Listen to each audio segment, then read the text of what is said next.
దేశంలో మొదటి కోటీశ్వరుడు మీరే అవ్వాలనుకుంటున్నారా? ఈ ఫైనాన్షియల్ వెబినార్ లో ఇప్పుడే జాయిన్ అవ్వండి. నమస్తే రమ్మగారు. నమస్తే జయ. ఏదైనా మంచి కథ చెప్తారు? పూర్వం అట కోసల దేశానికి వర్ధమానుడని ఒక రాజు ఉండేవాడు. అబ్బాయి తొందరగా రాజు అయిపోయాడు. 20-21 అలా వచ్చేసరికి అప్పుడు ఆయనకి పొరుగు దేశంలో దేశపు రాజకుమార్తె మంజరి అని ఒక అమ్మాయి ఫోటో అవి వచ్చినాయి. అమ్మాయి చాలా అందగత్తె. ఆ అమ్మాయే కావాలని పట్టుపట్టి పెళ్లి చేసుకున్నాడు. ఎంత ప్రీతిగానో ఉండేవాడు. కొంచెం చిన్నతనం కూడా కదా, భార్య భర్త కులాసాగా కాలక్షేపం చేస్తూ పెద్దగా రాజ్యాన్ని పట్టించుకునేవాడు కాదు. ఆడుతూ పాడుతూ ఉండేవాడు. క్రమంగా ఒక పెళ్ళై 2-3 ఏళ్ళు అవగానే ఇంకా రాణిగారికి పిల్లలు పుట్టలేదని చెప్పుకునేవాళ్ళు. ఓ జ్యోతిష్యులు జోస్యాలు జాతకాలు అవి చూసి రాణిగారికి పిల్లలు పుట్టరని తేల్చారు. అయ్యో. రాజుగారికి ఆయనకేం పట్టింపు లేదు. భార్య అంటే అమిత ప్రీతి.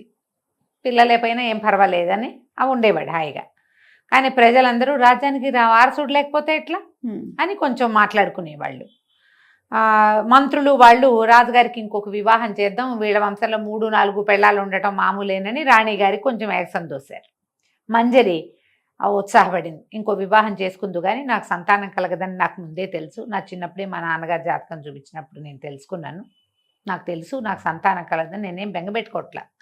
ఎవరైనా మంచి పిల్లని చూసి పెళ్లి చేసుకుందు కానీ నేను నీతోటే ఉంటాను, సంతానం ఉంటే రాజ్యానికి వారసుడు ఉంటాడు అని బాగా రాజుని బలవంత పెట్టింది.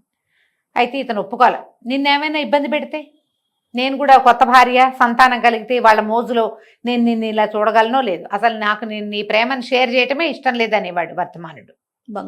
బంగారు తండ్రి మనకి అలాంటి వాడు భర్తగా బంగారు తండ్రి, కొడుకుగా అయితే నచ్చడు. మన పిల్లాడికి సంతానం లేకపోతే ఏ తల్లికి నచ్చుతుంది? అస్సలు యాక్సెప్ట్ చేయరు. అది మనమైతే మనకి బంగారు తండ్రి, అదే మన కోళ్ళు అయితే మనకి బంగారు తండ్రి కాదు. నాకు తెలియదు, నేను ఆ కోడళ్ళు లేడు. రాజుని బలవంత పెట్టేవాళ్ళు అందరూ అడిగేవాళ్ళు, కానీ అతను ఒప్పుకోలే. 2వ పెళ్లి అన్న ఊహ కూడా అతను చెయ్యల, వద్దన్నాడు. బతిమలాడేది మంజరి, అయినా కూడా అతను ఒప్పుకోవాలి. అయితే కానీ ఇతను ఎప్పుడు భార్యా వ్యామోహంగా ఉండడము, ఎంతసేపు ఆ అమ్మాయితో కలిసి వేటాడడానికి వెళ్తాడు, ఆ అమ్మాయితో కలిసి పార్టీకి వెళ్తాడు, ఆ అమ్మాయితో కలిసి ఏమిటో చేస్తాడు, వన విహారాలు చేస్తూ ఉంటాడు. ఈ రాజ్యం వ్యవహారం మీద పెద్దగా జోరుగా లేడు. రాజు ఇంకా చిన్నవాడని ప్రజల్లో ఉండేది. కాకపోతే సైన్యాధిపతికి ఏం పుట్టింది ఆలోచన, రాజు అన్ఫిట్, ఈ రాజ్యాన్ని గ్రాప్ చేద్దామనిపించింది. అతను కొంతమంది అధికారులను లోబరుచుకొని రాజు మీద తిరుగుబాటు చేశాడు. తిరుగుబాటు చేసి మొత్తం సైన్యం అంతా విరుచుకుపడింది కోట మీద. సైన్యాధిపతి అనేసరికి అతని చేతిలో ఉంటారుగా, కొంతమందిని నయానా భయానా లొంగదీశాడు, కొంతమందిని బ్లాక్మెయిల్ చేశాడు, కొంతమందికి డబ్బు ఇచ్చాడు, కొంతమందికి పెద్ద పదవులు ఆశ చూపించాడు. రాజభక్తి ఆటే లేని వాళ్ళందరినీ పట్టేశాడు. ప్రజలకు ఉంది రాజభక్తి, అధికారుల్లో కూడా కొంతమంది ఉంటారు, అందరూ లేరు. తిరగబడేశారు కల్లా. ఈ రాజు ఒక నమ్మకస్తుడైన, తనకి చిన్నప్పటి నుంచి తనని చూసిన ఒకడు సైన్యాధిపతితో ఉన్న గుంపులో ఉండి అతను ఏం చేశాడంటే రాజు ప్రాణాలకు ప్రమాదం రాకుండా రాజుని వర్ధమానుడిని తప్పించేశాడు, లేకపోతే చంపేసేవారు. పారిపోయాడు. ఈ సందట్లో మంజరి ఏమైందో అతనికి తెలియలే. అక్కడ జరిగిన గొడవ, ఆ కత్తి యుద్ధాలు, ఆ బాణాలు, ఆ గందరగోళం, ఆ కాగడాలు, ఆ వెలుతుర్లు, అర్ధరాత్రి ఏం జరుగుతోందో తెలియక ప్రాణాపాయ స్థితిలో తనకి సహాయం చేసిన వాడి సాయంతో నగరం నుంచి బయటకు వచ్చేసి అడవిలోకి వచ్చేసాడు. ప్రాణాలతో తప్పించుకున్నాడు. కానీ తిరిగి రాజ్యానికి దక్కించుకునే ఏ అవకాశమూ అతనికి కనపడలే. ఎవరు లేరు, అతనితో ఒంటరిగా అయిపోయాడు. అడవిలోకి వచ్చేసి అడవిలో ఒక చిన్న పర్ణశాల లాంటిది నిర్మించుకుని అక్కడ ఉండటం మొదలుపెట్టాడు. తపస్సు చేసుకుందాం, నేను రాజుని, నేను ఆత్మాహుతి అవి చేసుకోకూడదు, జీవించే ఉండాలి, తపస్సు చేసుకుందామని అనుకుని అడవిలోనే ఉండిపోయాడు. ఈ మంజరి ఏమైందో తెలీదు. 2 రోజులు 3 రోజులుగా అతనికి మంజరి మీద బెంగ చాలా భయం వచ్చేసింది. ఆ అమ్మాయి ఏమైందో ఇతనికి తెలియలా. అమ్మాయి రూమ్ వేరు, ఇతని రూమ్ వేరు. అయితే మంజరి ఎక్కడికి వెళ్ళలా, ఏమవల. ఈ అర్ధరాత్రి ఈయనెట్లా తప్పించుకున్నాడో ఆ అమ్మాయి మొగవేషం ధరించి దొరక్కండా, సైన్యాధిపతికి దొరక్కండా ఆ పిల్ల కూడా తప్పించుకుని ఏం చేసింది, అడవిలోకే వచ్చింది కానీ భర్తని చేరల. ఇతను కట్టుకున్న ఆశ్రమాన్ని చూసుకుని కొంచెం దూరంలో ఉంటూ అతన్ని కనిపెట్టుకుని ఉండేది.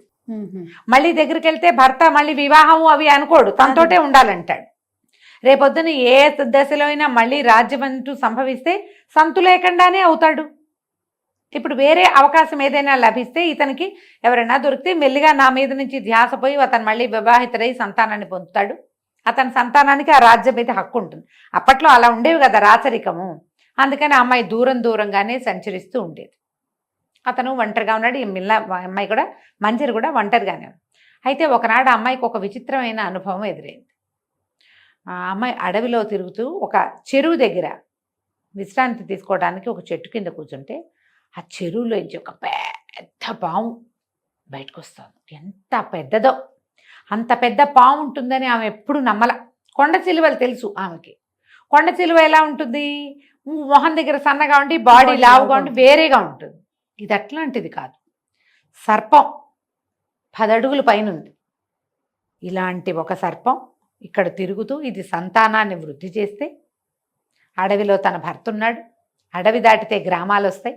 అందుకని అమ్మాయి ఏం చేసింది, ఈ పిల్లకి చిన్నప్పటి నుంచే సంతానం ఉండదు అనేది అమ్మాయి చిన్నప్పుడే తెలుసు. ఆమె తండ్రి ఈ పిల్లకి ఎన్నో పౌరుష విద్యలు నేర్పించాడు. కత్తి తిప్పటం, బాణం వేయటం క్షుణ్ణంగా వచ్చు మంజరికి.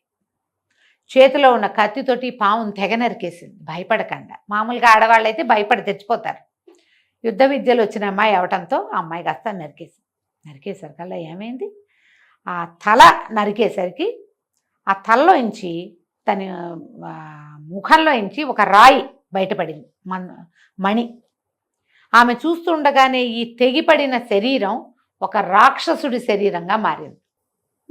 పాము తల మొండము వేరైపోయినాయి. తలలో నుంచి ఏమో ఒక మణి బయటపడింది. మణి బయటపడంగానే తల రాక్షసుడు తలగా మారిపోయింది, బాడీ కూడా రాక్షసుడి శరీరం. వాడు మహాకాయుడు అయిన ఒక రాక్షసుడు. ఈ అమ్మాయి ఆశ్చర్యపోయింది, వీడు పాముగా ఎలా ఉన్నాడు? ఈ మణి వల్ల ఏమైనా జరిగిందేమో. ఆ మణిని శుభ్రంగా నీళ్లలో కడిగి చూసింది. అది నాగమణి, నీలంగా. ఇప్పుడు ఏం చేసింది, మణిని బాగా కడిగి తన నోట్లో పెట్టుకుంది. నోట్లో పెట్టుకున్న మరుక్షణం ఈ అమ్మాయి తన సైజులో ఉన్న ఒక పాముగా మారిపోయింది. ఓహో, ఇది కథ. ఈ రాక్షసుడు తను సంచరించడానికి వీలుగా, ఇంత రాక్షస శరీరం అయితే అందరూ చూసేస్తారు, పావుగా అయితే చల్లగా చెట్ల చాట్ల నుంచి వెళ్ళిపోవచ్చు. బహుశా వీడు చెరువులో నుంచి వస్తున్నాడంటే చెరువులో వీడి నివాసం ఉందేమో చూద్దామని ఆ మణి నోట్లో పెట్టుకుని అందులోకి ప్రవేశించింది. చెరువు లోపలికి వెళ్ళేసరికి ఒక మందిరం కనపడింది. దానికి తలుపులు కనపడుతుంది. దానికి ఒక చిన్న ఇంత గవాక్షం లాంటిది ఉంది, కిటికీ లాంటిది. ఈ అమ్మాయి పాము శరీరం కదా, పాములాగా లోపలికి వెళ్ళింది. లోపలికి వెళ్తే లోపల నీరు లేదు, పెద్ద మందిరం అది. ఇంకా లోపలికి వెళ్తే లోపల ఎన్ని గదులు ఉన్నాయో, లోపల గదుల నిండా సంపదే. లోపలికి వెళ్తే ఒక చక్కటి అందమైన చిలకలాగా ఉన్న ఒక పిల్ల కూర్చునుంది. ఈ పాము లోపలికి వచ్చేసరికి పిల్లకెవ్వమని కేకపెట్టి లేచి నుంచోగానే ఈ అమ్మాయి ఏం చేసింది, తన నోట్లోంచి మణిని బయట ఉమ్మేసి మనిషిగా మారిపోయింది మంజరి. ఈ అమ్మాయిని చూసి ఆశ్చర్యపోయింది ఆ పిల్ల. అమ్మాయి అడిగింది, మంజరి ఎవరమ్మా నువ్వు, ఇక్కడ ఎందుకున్నావు అంటే, ఒక రాక్షసుడు నన్ను ఎత్తుకొచ్చాడు, నిన్ననే నన్ను తీసుకొచ్చాడు, నన్ను పాము రూపంలోనే కనపడ్డాడు, నన్ను లోపల తీసుకొచ్చాడు, పెళ్లి చేసుకోమని నేను అడుగుతున్నాడు. నేను పక్కనే ఉన్న వజ్రగిరి సంస్థానం రాజకుమార్తెని, సౌదామిని నా పేరు అనేసరికి ఈ అమ్మాయి చెప్పింది, మంజరి నువ్వేం భయపడద్దు, ఇక్కడి నుంచి వెళ్ళిపోదాం. మరి రాక్షసుడు వస్తేనో ఉంది అమ్మాయి. రాక్షసుడు ఇక రాడు, వాడిని చంపేశాను నేను, ఇక రాక్షసుడు రాడు. ఇందులోంచి బయటికి వెళ్ళాలంటే పాము రూపంతోనే బయటికి వెళ్ళగలరు. రాక్షసుడు ఏ మాయతోటి అమ్మాయిని తెచ్చిపెట్టాడు, ఆ తలుపు రాదు, అందులోంచి దూరి వెళ్ళాలి. వాడికి ఏ మాయ ఉండి తలుపు తీసాడో వీళ్ళకి తెలియదు. సరే, ఏం చేసిన అమ్మాయి అంత వజ్రాన్ని తన నోట్లో పెట్టుకుని ఆ మాయని పాముగా మారి బయటికి వెళ్ళి మళ్ళీ బయట నిలబడి ఆ రాయిని అప్పచెప్పి ఆ సౌదామిని కూడా పాములాగా అయ్యి బయటకు వచ్చేలాగా చేసింది. ఇద్దరు కలిసి చెరువులో ఈదుకుంటూ బయటకు వచ్చేసారు. ఈ అమ్మాయి మణి దాచిపెట్టుకుంది, మంజరి దాచిపెట్టుకున్న అమ్మాయి ఈ అడవిలో ఇలా ముందుకు నడిచి వెళ్తే అక్కడ ఒక ఆశ్రమం ఉంది, అక్కడ ఒక మహానుభావుడు ఉంటాడు. నువ్వు వెళ్ళి ఆయనకి దండం పెట్టి నువ్వు ఫలానా వాదాన్ని అని చెప్పి నీకు సహాయం చేయమని అడుగు. తను మంచివాడు, నీకు సహాయం చేస్తాడు. నిన్నెవరు తీసుకొచ్చారో చెప్పద్దు, దారి తప్పిపోయి వచ్చానని చెప్పు. ఒక రాక్షసుడు తీసుకొచ్చాడని చెప్పినా పర్వాలేదు, కానీ నా పేరు చెప్పద్దు, నేను ఒక స్త్రీ కనపడిందని అదని ఏం చెప్పబోక అని చెప్పి ఆ ఆశ్రమం దాకా, భర్త ఆశ్రమం దాకా, వర్ధమానుడి ఆశ్రమం దాకా ఈ సౌదామిని వెంబడి పెట్టుకు తీసుకెళ్ళింది మంజరి. తన దారిని తను వెళ్ళిపోయింది. ఈ పిల్ల ఏం చేసింది, లోపలికి వెళ్ళి తలుపు కొట్టేసరికి ఈయన ఆశ్చర్యపోయాడు. బయట తడిసిన బట్టలతో ఓ రాజకుమార్తె నిలబడి ఉంటాను చూశాడు అతను. ఎవరు ఏమిటంటే, ఏమై కొంచెం ఆయన ఏమనుకుంది, ఒక మహానుభావుడు అంటే ఎవరో ముసలాయన అనుకుంది పిల్ల. తీరా చూస్తే ఓ 25 ఏళ్ళు ఉన్న రాజకుమారుడిలాగా కనపడుతున్నాడు అతను.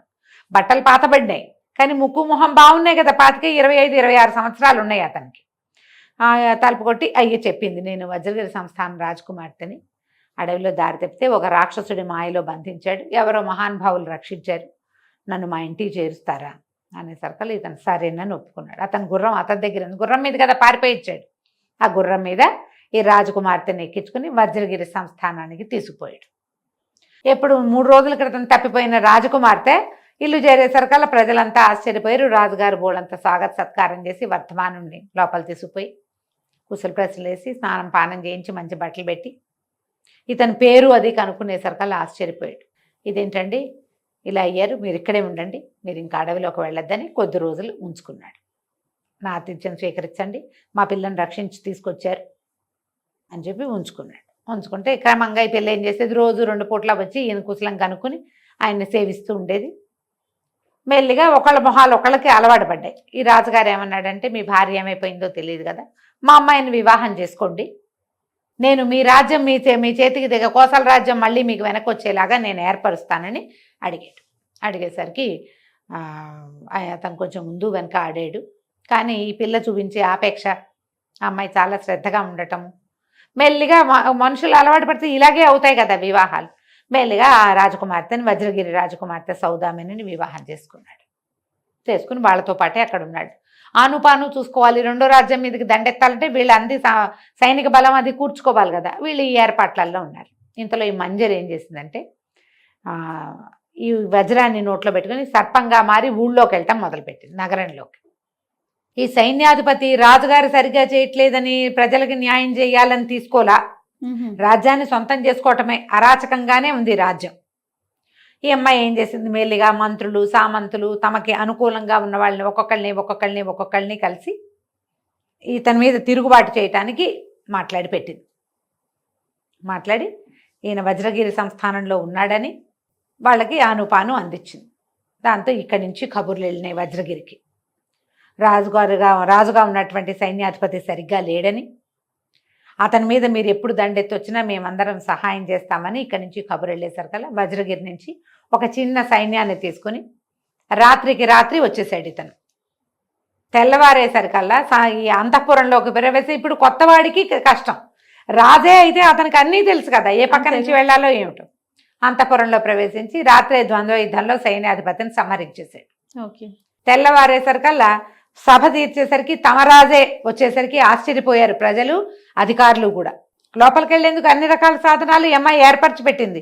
మొత్తం అంతఃపుర రక్షకులతోటి అందరితోటి మాట్లాడుకుంది, మొత్తం ఏర్పరిచింది అనమాట. అందరూ ఆశ్చర్యపోయారు, రాజు ఎట్లా వచ్చాడో, ఇంతకాలం తర్వాత ఆయన మళ్ళీ ఎలా రాగలిగాడు, సంవత్సరం పట్టింది ఈ ప్రోగ్రాం మొత్తానికి. ఏడాది తిరిగేసరికి మళ్ళీ తమ రాజు వచ్చినందుకు సంతోషించారు.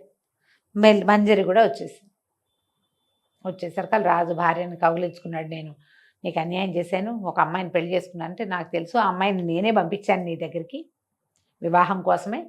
అప్పటికి సౌదామిని గర్భవతి కూడా అయింది. దాంతో ప్రజలు సంతోషించారు, తమ రాజు వచ్చాడు, రాజు భార్య వచ్చింది, సంతానం కూడా ఏర్పడింది. రేపొద్దున అరాచకం అయ్యే భయం ఏమీ లేదు. హాయిగా సౌదామిని తెచ్చుకున్నారు. తర్వాత కాలంలో 4-5 సంతానం కలిగారు. మంజరి యొక్క తెలివితేటలతోటి ఆ రాజ్యం ముందుకు నడిచింది. 2 భార్యలతోటి ఈ వర్ధమానుడు హాయిగా కోసల రాజ్యాన్ని ఏలుకున్నాడు. కథ కంచికి మనం ఇంటికి. చాలా చాలా బాగుంది రమ్య గారు. నమస్తే. నమస్తే జయ.